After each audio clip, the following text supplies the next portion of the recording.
Y hablamos esta noche también de la Unión Europea, que está pidiendo que se investigue el origen del COVID-19. Específicamente está diciendo que se ponga la lupa sobre el rol de China en el comienzo de esta pandemia. La presidenta de la Comisión Europea fue la encargada de hablar de este tema y está diciendo que China tiene que cooperar y entregar datos más robustos de los que ha dado a conocer hasta el momento. Como se darán cuenta, bueno, la presión sobre el gigante asiático sigue creciendo.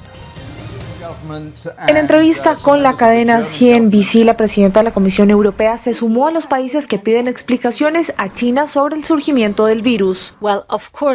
Bueno, por supuesto, una de las lecciones aprendidas de esta pandemia es que necesitamos datos más robustos, sobre todo, y necesitamos una entidad que analice esos datos para que el mecanismo de alerta temprana sea mucho mejor. Por ejemplo, a nivel de la Unión Europea, sabemos que necesitamos un sistema de datos más robusto para situaciones como la que vemos ahora mismo con el coronavirus. Y para construir un sistema con el que se pueda contar, necesitamos transparencia y tenemos que trabajar en eso después de la crisis. Una declaración que llega un día después de que Donald Trump asegurara tener pruebas que se originó en un laboratorio en Wuhan. Sí, lo he hecho, sí tengo. Y creo que la Organización Mundial de Salud debería avergonzarse de sí mismos porque son como la Agencia de Relaciones Públicas de China.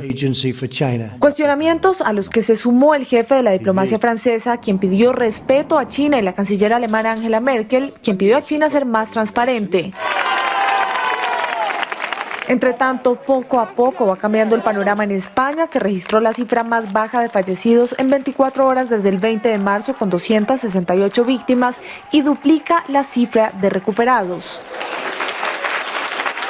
Y así, con la satisfacción del deber cumplido, la misión de este improvisado hospital en Madrid se alista para su desmonte después de ayudar a los pacientes que atendieron cuando ya las clínicas no daban abasto.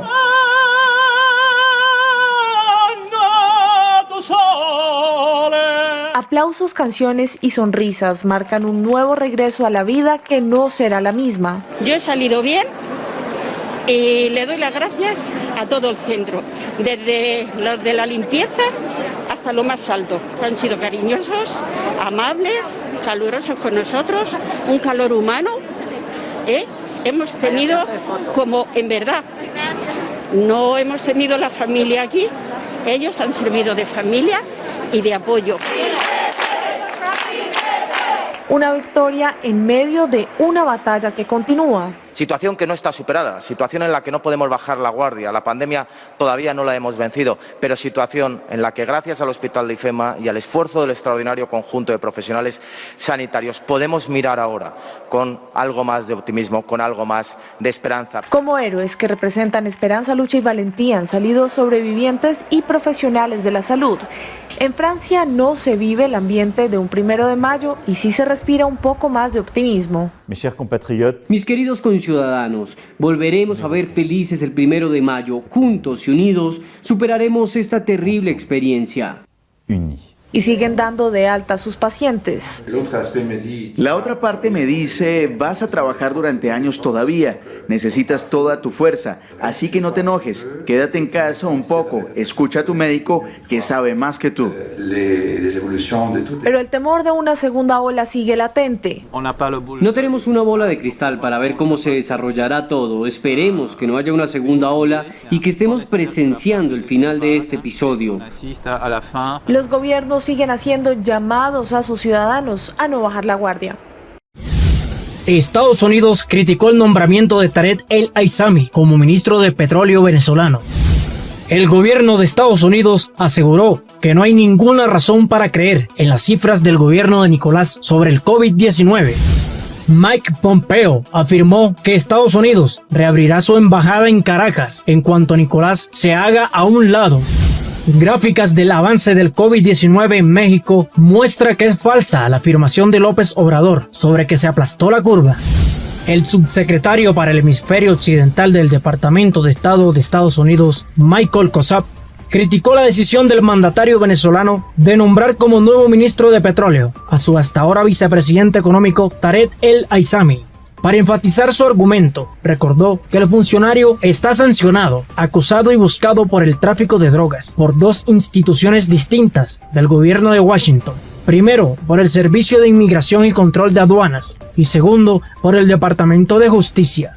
Conozca al nuevo ministro de Petróleo de Venezuela, Tarek El Aissami, escribió COSAP en Twitter. Sancionado, acusado y buscado por tráfico de drogas. Agregó y auguró. Con estas calificaciones, será más de la misma mala gestión y corrupción, cuando lo que más necesitan los venezolanos es un sector petrolero que funcione. El Aissami, sin embargo, no asumirá el control de la petrolera estatal PDVSA, cuyo presidente solía coincidir con el ministro de Petróleo. Quevedo cederá el puesto a Asdrúbal Chávez, primo del extinto presidente Hugo Chávez. No obstante, el Aissami ya tiene ascendencia en la petrolera estatal, considerando que a finales de febrero y en contexto de la declaración de una emergencia energética, Nicolás le encargó que la reestructurara.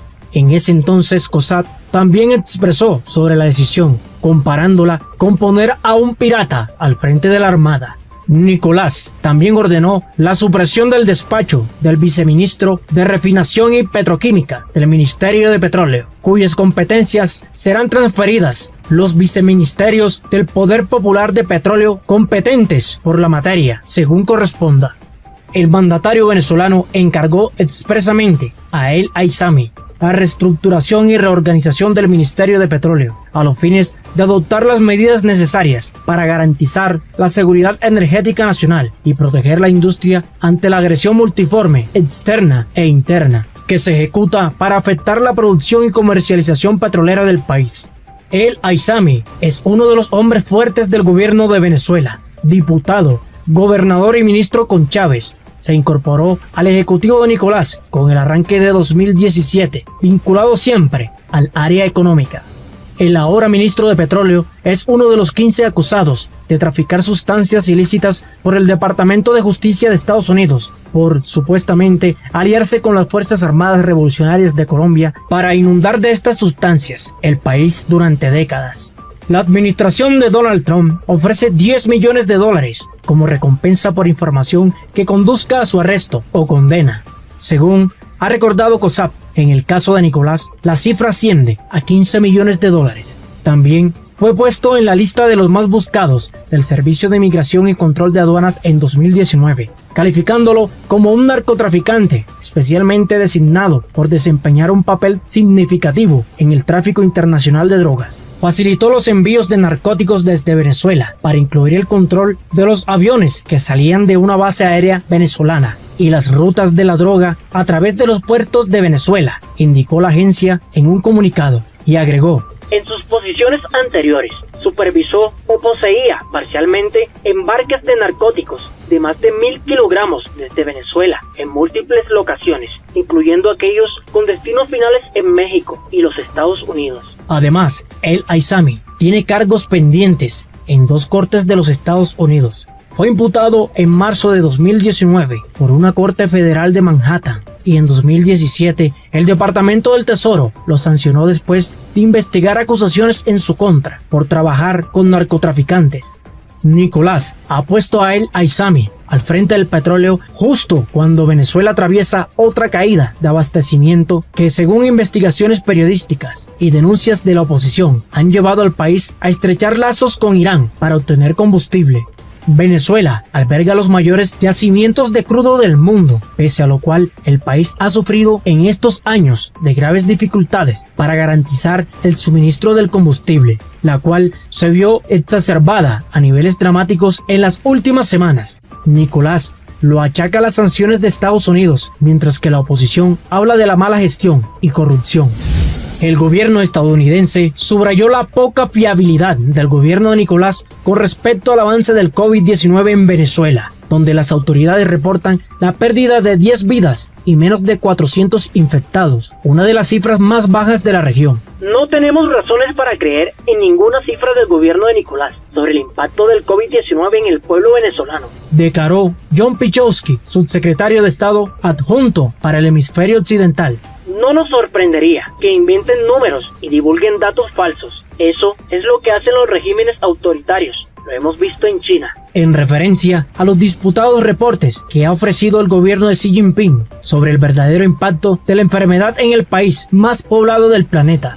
El gobierno venezolano reporta cifras que lo ponen como el país latinoamericano que más pruebas rápidas de diagnóstico ha realizado en la región, mientras que solo cuenta con un laboratorio autorizado en todo el país para realizar tests moleculares. El funcionario estadounidense indicó que los pedidos de transparencia continuarán, ya que es necesaria para enfrentar el brote de la mejor forma posible. También condenó la represión registrada en las últimas semanas contra sectores claves en la enfermedad. La represión es parte de lo que hace. El acoso a periodistas continúa, así como a agentes del sector de salud pública. Es lamentable, declaró en conferencia telefónica. El COVID-19 es solo una parte adicional de la miseria, otra de las razones por las que Estados Unidos busca una transición democrática, añadió. También Pichowski detalló que el gobierno estadounidense ha colocado $9 millones en ayuda humanitaria para el pueblo venezolano, un monto que también alcanza a los refugiados que salieron del país. El secretario de Estado de Estados Unidos, Mike Pompeo, anunció que el país reabrirá su embajada en Caracas en cuanto el líder venezolano Nicolás se haga a un lado, conforme al plan para una transición democrática ideado por Washington. He pedido a mi equipo que actualice nuestros planes para reabrir la embajada de Estados Unidos en Caracas, para que estemos listos para volver en cuanto Nicolás se haga a un lado. Desde la llegada de Nicolás al Palacio de Miraflores, la relación bilateral ha sido tensa. Sin embargo, el cierre definitivo de la embajada y de los consulados estadounidenses en Venezuela y la retirada de todo su personal se dio en enero de 2019, después de que la Casa Blanca reconociera a Juan Guaidó como presidente encargado del país. El titular del Departamento de Estado ha confiado en que la bandera estadounidense volverá a ondear en la capital venezolana porque el esfuerzo multilateral para restaurar la democracia sigue avanzando. El plan aplica que tanto Nicolás como el líder opositor Juan Guaidó se aparten para dar paso a un gobierno interino de unidad nacional que guía a Venezuela hacia una doble cita electoral, con comicios presidenciales y parlamentarios libres, en un plazo de 6 a 12 meses y la progresiva retirada de las sanciones estadounidenses. Nicolás ya ha rechazado la propuesta de la Casa Blanca, que se basa en gran medida en la oferta realizada por el equipo de Guaidó en el último diálogo. Si bien el enviado especial de Estados Unidos para los asuntos venezolanos, Elliot Abrams, ha asegurado que hay mucha gente dentro y fuera del gobierno que la está considerando. Por otro lado, Pompeo denunció las conexiones del gobierno de Nicolás con la República Islámica de Irán por los vuelos que la aerolínea iraní Mahan Airlines ha realizado en las últimas semanas a la nación caribeña. Según investigaciones periodísticas y denuncias de la oposición venezolana, son vuelos para llevar combustible, piezas de recambio y técnicos para reactivar la industria petrolera del país, que sufre una nueva caída de abastecimiento. Es la misma aerolínea con la que Irán suele mover armas y combatientes a través de Oriente Próximo. Estos vuelos deben cesar, reclamó el jefe de la diplomacia estadounidense. Bajo el gobierno de Barack Obama, Estados Unidos sancionó a Mahan Airlines en 2011, al considerar que da apoyo financiero y tecnológico a grupos supuestamente patrocinados por Teherán. Desde la llegada a la Casa Blanca de Donald Trump, en enero de 2017, la relación bilateral con Venezuela y con Irán se ha tensado. En el caso de Teherán, el deterioro se produjo después de que Trump se retirara del acuerdo nuclear de 2015 y volviera a imponer todas las sanciones que se habían levantado entonces. Eso que está sucediendo. Y eso nos está ayudando mucho, porque se redujo el contagio, se volvió horizontal, se aplastó la curva. Las gráficas muestran un escenario diferente al que ve el mandatario mexicano. El más reciente informe de la Secretaría de Salud en México reportó que se han registrado 16.752 casos confirmados y 1.569 defunciones a causa del COVID-19. Se contabilizaron 135 decesos en un periodo de 24 horas, aunque no ha sido el máximo. Es de consideración, aunque se espera que el mayor número de infectados se presente en la segunda semana de mayo. Las defunciones, distribuidas por entidades federativas, ubican a la Ciudad de México a la cabeza, seguida principalmente de Baja California, Sinaloa, Tabasco, Quintana Roo y Puebla. Desde el Palacio Nacional, el director de epidemiología, José Luis Alomia, explicó que del total de los casos, únicamente 5.359 iniciaron con síntomas en los últimos 14 días. Esto representa una tercera parte del total de casos acumulados. Alomia habló sobre la tasa de incidencia de casos activos en la entidad federativa, tomando como referencia las cifras establecidas a nivel nacional de 4,17. Muestra que la capital mexicana es la entidad con la mayor actividad del brote, en un 16,86%, destacando además Tabasco con 12,87%, Quintana Roo 10,73%, Sinaloa 6,55%, Yucatán 6,46% y Baja California con un 5,82%. En cuanto al número de casos sospechosos acumulados, la cifra asciende a 11.220 y las pruebas que han arrojado resultados negativos suman 49.000. El total de las personas estudiadas con sospechas del COVID-19 en el país, según lo informado por el epidemiólogo, es de 77.000. Otro tema que se ha discutido es el problema sanitario en lo referente a las camas con ventiladores disponibles para atender a las personas que pudieran representar complicaciones por el COVID-19. Sobre esto, el doctor Alomia indicó que la Ciudad de México cuenta con 67% de disponibilidad ante la ocupación del 33% del total.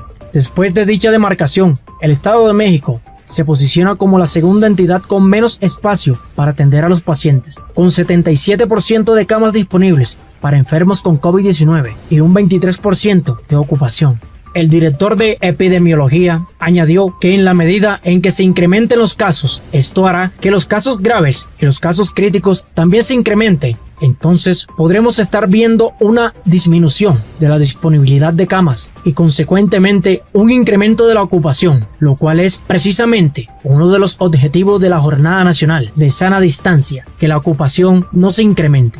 En lo referente al panorama internacional, el epidemiólogo destacó que la región de las Américas sigue concentrado el mayor número de casos positivos de la enfermedad, con un 51,4%, en comparación de Europa, que ha reportado 35,9% del total de personas enfermas.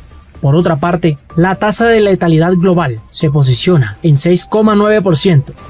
La enfermedad en México, según cifras del informe de la SSA del pasado lunes, ha recargado su letalidad al grupo de edades que va de los 45 a los 55 años. Sumado a esto, el subsecretario de Prevención y Promoción de la Salud, Hugo López-Gatell, informó la semana pasada que se estima que 8 de cada 10 mexicanos en estado crítico perderán la vida a causa del COVID-19. De la misma manera, las autoridades sanitarias han alertado a la población a no minimizar la gravedad del brote y a continuar acatando las medidas establecidas de la Jornada Nacional de Sana Distancia, las cuales fueron extendidas hasta el 30 de mayo, con el objetivo de mitigar la propagación del COVID-19 en municipios de alta transmisión. No obstante, la Secretaría de Salud también ha hecho la aclaración de que en caso de encontrarse en una demarcación en donde exista baja o nula transmisión del COVID-19, las medidas establecidas para la contención de la enfermedad pueden comenzar a levantarse paulatinamente el 18 de mayo.